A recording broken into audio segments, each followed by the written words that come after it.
사사기 20장 17절부터 28절까지 말씀입니다.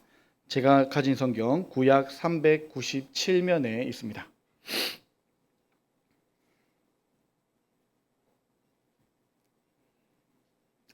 구약 397면 사사기 20장 17절부터 28절의 말씀을 조금 길지만 우리 교독하도록 하겠습니다. 베냐민 자손 외에 이스라엘 사람으로서 칼을 빼는 자의 수는 40만 명이니 다 전사라.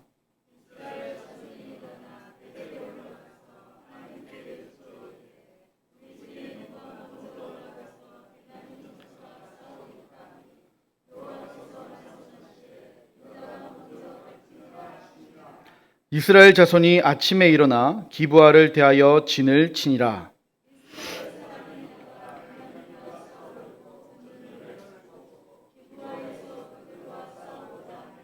베냐민 자손이 기브아에서 나와서 당일에 이스라엘 사람 2만 2천 명을 땅에 엎드려 뜨렸으나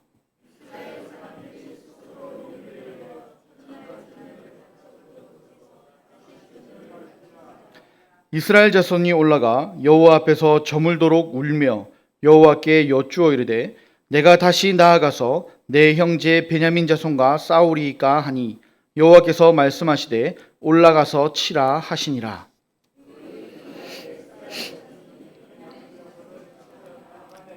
베냐민도 그 이튿날에 기브아에서 그들을 치러 나와서 다시 이스라엘 자손 18,000명을 땅에 엎드려 뜨렸으니 다 칼을 빼는 자였더라.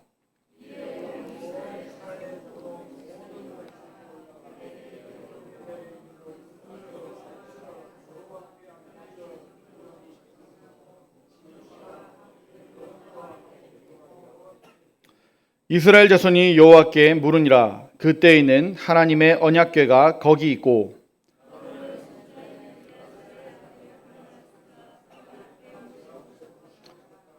이스라엘 자손들이 여쭈기를 우리가 다시 나아가 내 형제 베냐민 자손과 싸우리이까 말리이까 하니 여호와께서 이르시되 올라가라. 내일은 내가 그를 내 손에 넘겨주리라 하시는지라. 아멘. 오늘 말씀을 읽으면 하나님의 응답이 정말 이해가 되지 않습니다. 아니 이게 정말 하나님께서 응답하신 것이 맞나 싶을 정도입니다. 18절에 이스라엘은 누가 먼저 올라가서 싸우리까? 라고 물었을 때 하나님은 분명히 유다가 먼저 올라갈지니라 하고 말씀하셨습니다. 그런데 2만 2천 명이 죽었습니다. 베냐민이 죽은 것이 아니라 이스라엘이 진 겁니다. 그리고 23절에 이스라엘은 또 하나님께 싸우리까? 라고 물었을 때 이번에도 하나님은 분명히 올라가서 치라고 말씀하셨습니다. 그런데 또 18,000명이 죽었습니다. 이스라엘이 또 진 겁니다. 이스라엘은 다시 28절에 싸우리까 말리까 물었고 하나님은 내일은 내가 그를 내 손에 넘겨주리라 하고 말씀하셨습니다. 그 이유는 드디어 이스라엘이 베냐민을 이깁니다. 그러나 너무나 잔인하게도 너무나 철저하게 이겨버립니다. 정작 정복해야 할 가나안의 남은 족속은 그대로인데 이스라엘의 한 지파인 베냐민은 거의 없애버렸다는 겁니다. 우리는 이 기도와 하나님의 응답에서 어떤 교훈을 얻어야 할까요? 먼저 오늘 본문을 이해하기 위해서는 바로 앞장인 사사기 19장의 배경을 알고 있어야 합니다. 아마 수요 예배 나오신 분들이라면 다 알고 계시겠지만 그래도 기억을 돕기 위해서 잠시 요약해 보겠습니다. 어떤 레위 사람이 첩을 맞이했습니다. 아무리 타락한 시대이지만 벌써 이 시작부터 이상하지 않습니까? 첩을 둔 레위인도 이상했지만 그 첩도 행음하고 남편을 떠나 그의 아버지 집으로 돌아갔다고 합니다. 불행 중 다행으로 레위인은 그 장인의 집에 가서 다시 첩을 데리고 가고자 했습니다. 장인은 사위, 즉 이 레위인을 보고 기뻐합니다. 그리고 며칠이나 함께 먹고 마시며 날을 보내었습니다. 떠나는 마지막 날도 장인은 날이 저물어 간다며 붙잡았지만 레위인은 드디어 뿌리치고 길을 떠납니다. 그들이 여부스에 가까이 갔을 때 해가 지려고 했는데 이방인 성읍으로 가지 않으려고 베냐민 자손에 속한 기브아로 갔던 겁니다. 그런데 이 기브아에서 문제가 생기죠. 처음에는 맞아주는 사람이 없어서 길에서 밤을 보낼 뻔했었고, 한 노인의 배려로 그 집에 들어갔는데 불량배들이 손님을 끌어내라고 요구했던 겁니다. 사사기에 나오는 내용들이 상식적이지 않은 게 많고, 이 이야기도 굉장히 상식적이지 않지만 정말 상식적이지 않게도 레위인은 자신의 첩을 붙잡아 밖으로 끌어내서 그 불량배들에게 내어줍니다. 사사기 19장 25절 하반절은 그들이 그 여자와 관계하였고 밤새도록 그 여자를 능욕했다고 기록합니다. 결국 그녀는 밤새 성폭행을 당하고 죽고 말았다는 겁니다. 이게 이방인 땅이 아니라 이스라엘 땅에서 이루어진 일입니다. 너무 충격적인 사건이지만 더 충격적인 것은 이 첩의 시체를 가지고 집으로 돌아온 레위인이 그녀를 12덩이로 나누고 그것을 이스라엘 모든 지파에게 보내며 자신의 아픔을 알렸다는 겁니다. 몇 명에게 당한 수모를 베냐민 지파 전체가 마치 자신을 괴롭힌 것처럼 부풀려 말하며 이스라엘이 자신을 대신해서 복수해 주기를 기대한 겁니다. 만약 레위인이 하나님을 두려워했다면 절대로 할 수 없는 행동들이죠. 그는 자신이 성전에서 거룩한 일을 하는 사람이라는 생각조차 없었을 겁니다.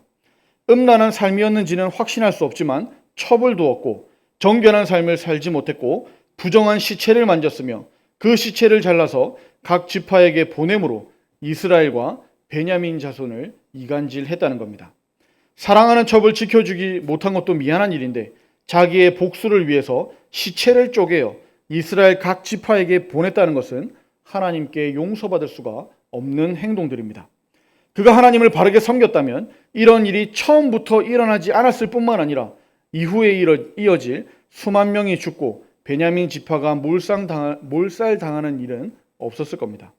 한 사람의 잘못된 삶과 잘못된 선택이 얼마나 많은 사람을 힘들게 하는지를 잘 보여주는 사건입니다.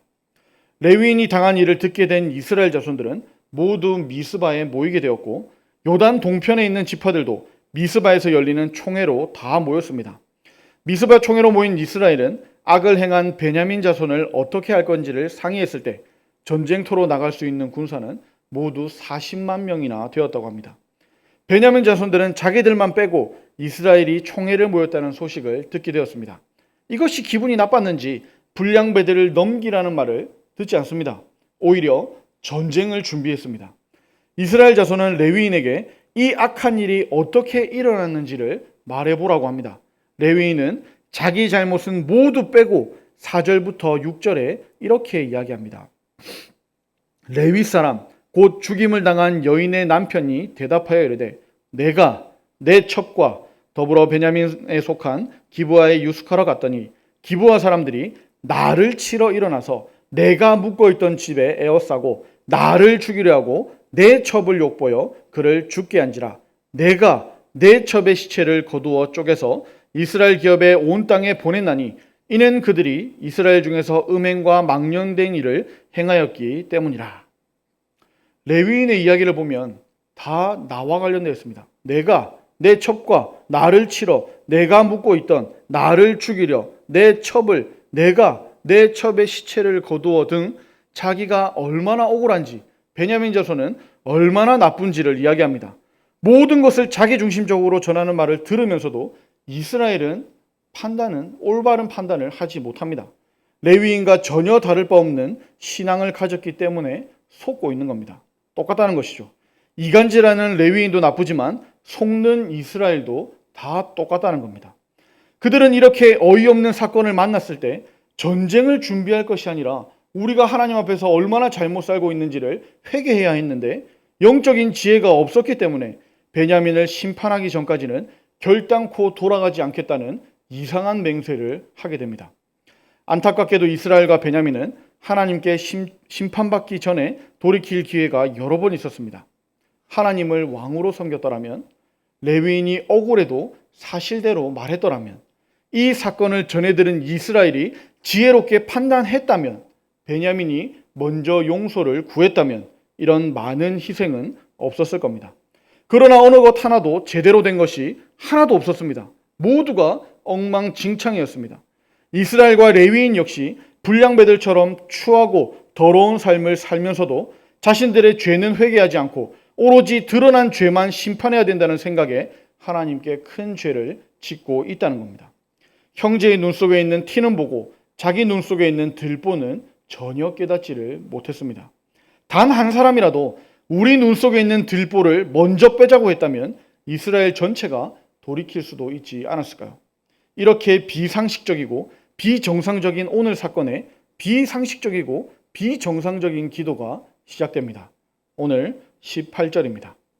이스라엘 자손이 일어나 베델에 올라가서 하나님께 여쭈어 이르되 우리 중에 누가 먼저 올라가서 베냐민 자손과 싸우리이까 하니 여호와께서 말씀하시되 유다가 먼저 갈지니라 하시니라. 베냐민 자손이 전쟁에 나갈 수 있는 수는 2만 6천 명이었고 기브아 주민 중에 돕겠다고 나선 사람이 700명이었으니 3만 3천 명이 있었습니다. 하지만 베냐민을 상대하는 이스라엘 용사는 40만 명이었습니다. 베냐민은 이스라엘의 상대가 되지 않았지만 이스라엘을 상대로 전쟁을 선포했습니다. 어쩌면 이스라엘과 베냐민 지파는 서로 하나님께서 자신들을 도우실 것이라고 생각했을 겁니다. 이스라엘은 누가 먼저 베델에 올라가면 좋겠느냐는 기도를 드렸습니다. 지금 이들은 하나님께 드리는 기도의 중요성을 전혀 모르고 있습니다. 기도는 자기가 결정하고 자기 생각을 말하는 것이 아니죠. 하나님의 뜻을 묻는 것이 기도입니다. 또한 심판하는 것도 우리의 일이 아닙니다. 이 세상을 다스리시고 통치하시는 하나님의 일입니다. 그런데 지금 이스라엘은 자신들이 판단하여 자신들이 심판하려고 이미 다 정해놓고 하나님께 결재를 구하는 겁니다. 이건 바른 기도가 아니라는 거죠. 자기가 생각했을 때 옳다고 옳은 것이 아니라는 겁니다. 우리 기도의 대상이 도깨비 방망이가 아니라 만유의 주제이신 하나님이시라는 것을 늘 기억하고 늘 겸손한 마음으로 기도해야 합니다. 지금 이스라엘과 베냐민은 둘 다 타락하여 믿음의 형제를 향해 칼을 겨누는 죄를 짓고 있으면서도 내 편이 되어달라고 하나님께 도움을 구하고 있습니다. 하나님께서 누구의 편을 들어주셔야 합니까? 질문이 틀렸죠. 우리는 늘 기도하며 하나님이 내 편이신가 물어보지 말고 내가 하나님 편에 서야 합니다. 이스라엘은 40만의 군사들이 있고 하나님이 자기들 편이라고 믿었기 때문에 승리를 확신했습니다. 그리고 지금 베냐민 지파의 악한 죄를 심판하러 가는 것이기 때문에 아주 당당하게 누가 그들을 먼저 치러 가면 되겠느냐고 기도했던 겁니다. 그러자 하나님께서는 유다가 먼저 올라가라고 응답하셨습니다. 그러나 유다가 먼저 올라가라고 말씀하셨다고 해서 하나님께서 이스라엘 편을 들어주신 게 아니라는 겁니다. 하나님이 틀렸거나 하나님이 잘못 선택하셨거나 하나님이 실수하신 게 아닙니다. 유다가 먼저 올라가라는 하나님의 응답을 받고도 베냐민 자손에게 2만 2천 명이 죽임을 당한 것을 보면 그 전쟁에 하나님께서 동참하시지 않았다는 것을 확실히 알 수 있습니다.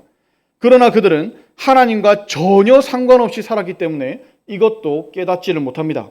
전쟁에서 크게 패했다면 왜 이런 일이 일어났는지 이 일을 통해 하나님께서는 무엇을 말씀하시는지를 깨달았어야 합니다. 하지만 전쟁에 지고 돌아온 이스라엘은 억울한 마음에 하나님 앞에서 날이 저물도록 울었습니다.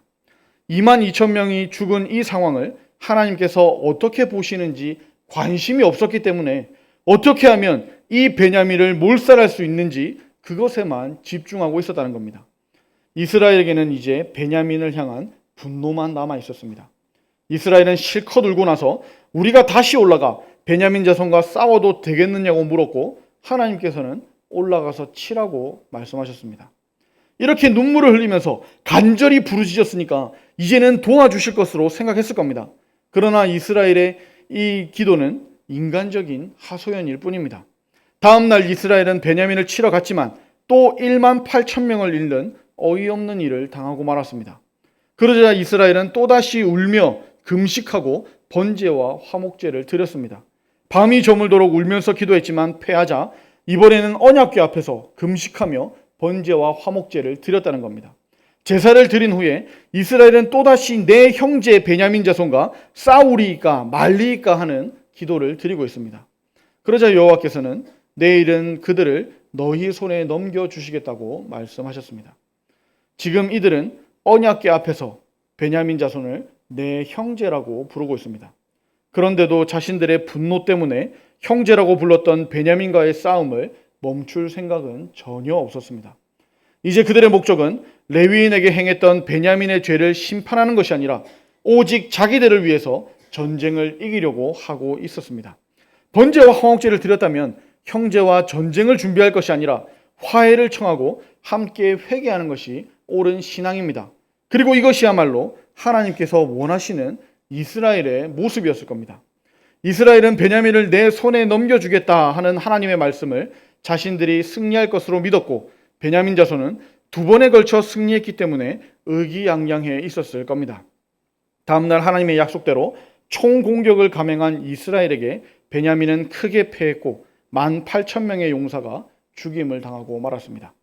그들은 죽을 힘을 다해서 광야로 도망쳤지만 이스라엘의 맹공격으로 또 7,000명이 그 자리에서 죽었습니다. 이제 남은 사람 600명은 광야로 도망해서 림몬 바위에서 넉 달을 지내며 숨어 살았습니다.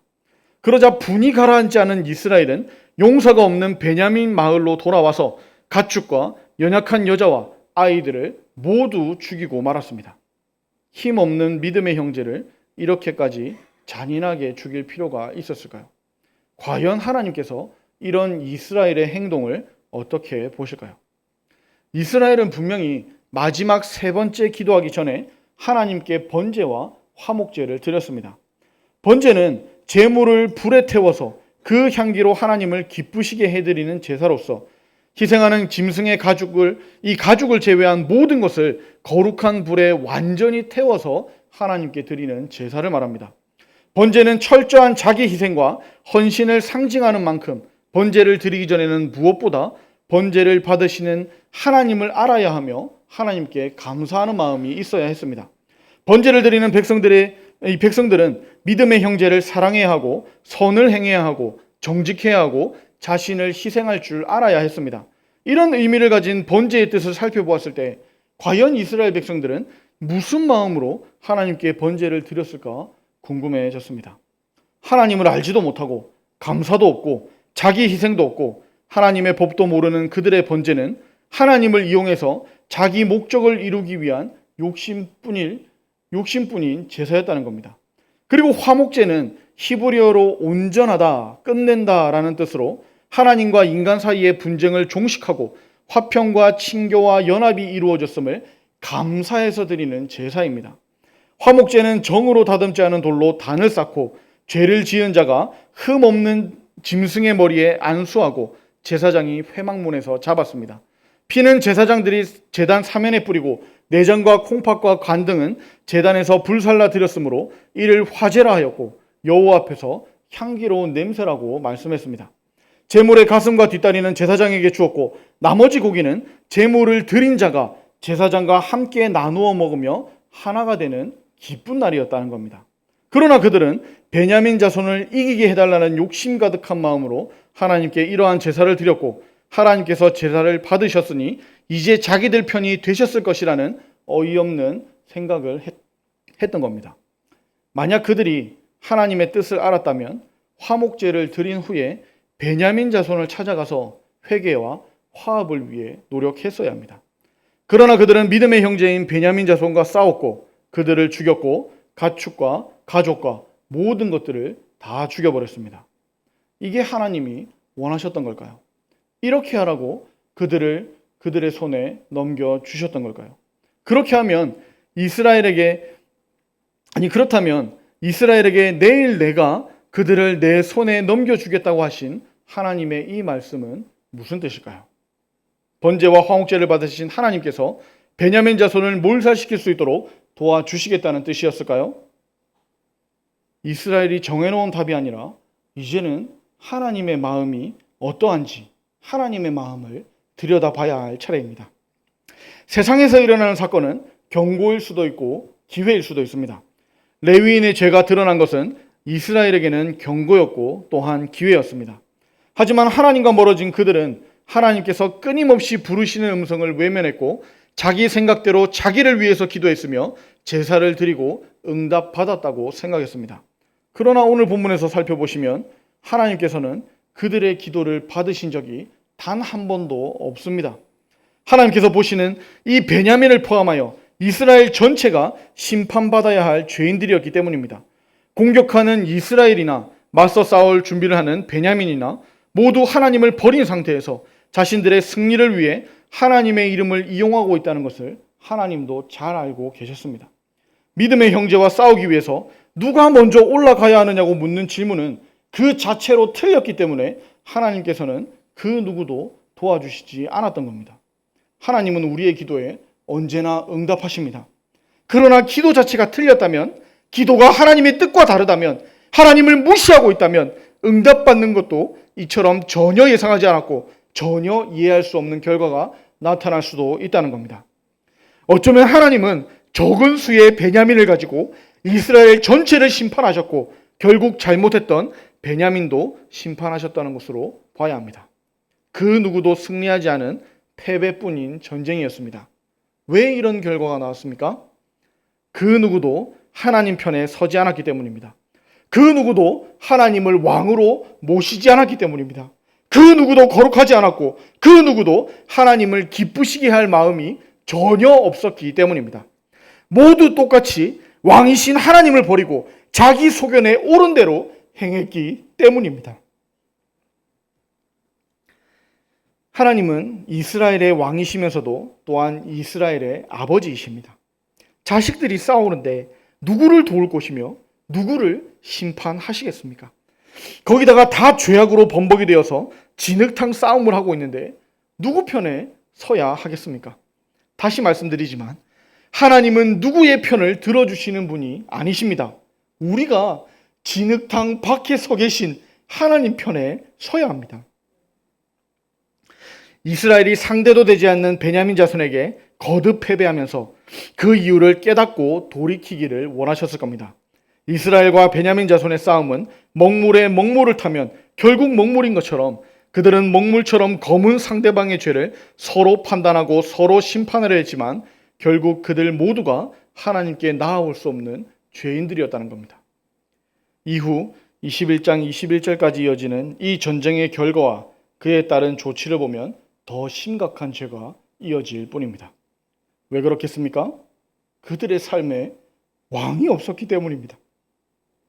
그러니 베냐민 중 불량배들만 심판해도 될 이 일을 베냐민 전체와 전쟁을 벌였고 베냐민 지파의 온 성읍과 가축과 만나는 자들까지 다 죽이고 다 불살랐던 겁니다. 베냐민이 600명 정도 남으니 그제야 정신을 차리고 12지파 중에 하나가 없어질 것을 걱정했지만 자기 딸들은 주기 싫어서 또 약한 자들, 즉 야베스 길리앗 사람을 꼬투리 잡아서 또 다 죽입니다. 그리고 그들의 딸들을 베냐민에게 줍니다. 이게 말이 됩니까? 이게 상식적입니까? 하나님의 백성으로서 할 수 있는 일들입니까? 그러나 사사기 시대의 이스라엘은 이렇게 결정했고 이렇게 실행했습니다. 자기 소견에 옳다고 생각했기 때문입니다. 사사기 시대 하나님이 선택하셔서 하나님을 왕으로 모셔야 했던 이스라엘 백성들이 그랬다면 오늘날 그리스도인으로 부름받아서 하나님을 왕으로 모셔야 하는 우리도 충분히 그럴 수 있습니다. 우리도 우리 마음대로 생각하고 우리 마음대로 판단하고 우리 마음대로 결정해서 우리 마음대로 기도하고 우리가 원했던 응답을 받았다고 그게 하나님의 뜻이라고 오해할 수도 있다는 겁니다. 물론 틀린 기도는 없습니다. 하나님을 향한 모든 찬양과 간구와 원망까지도 다 기도가 맞습니다. 그러나 하나님이 원하시는 기도는 따로 있습니다. 모든 것이 가나 모든 것이 유익하지 않고 모든 것이 덕을 세우지 못함을 우리는 늘 기억해야 합니다. 하나님이 원하시는 기도는 하나님을 왕으로 인정하고 하나님의 뜻을 구하는 기도입니다. 오늘 말씀을 정리하겠습니다. 사사기 21장 25절, 즉 사사기 전체의 마무리는 이렇게 기록되어 있습니다. 그때에 이스라엘의 왕이 없으므로 사람이 각기 자기의 소견에 옳은 대로 행하였더라. 그때는 그랬습니다. 그렇다면 오늘날은 어떻습니까? 또 저와 여러분은 어떻습니까? 여러분의 생각이 다 틀렸다는 것은 절대로 아닙니다.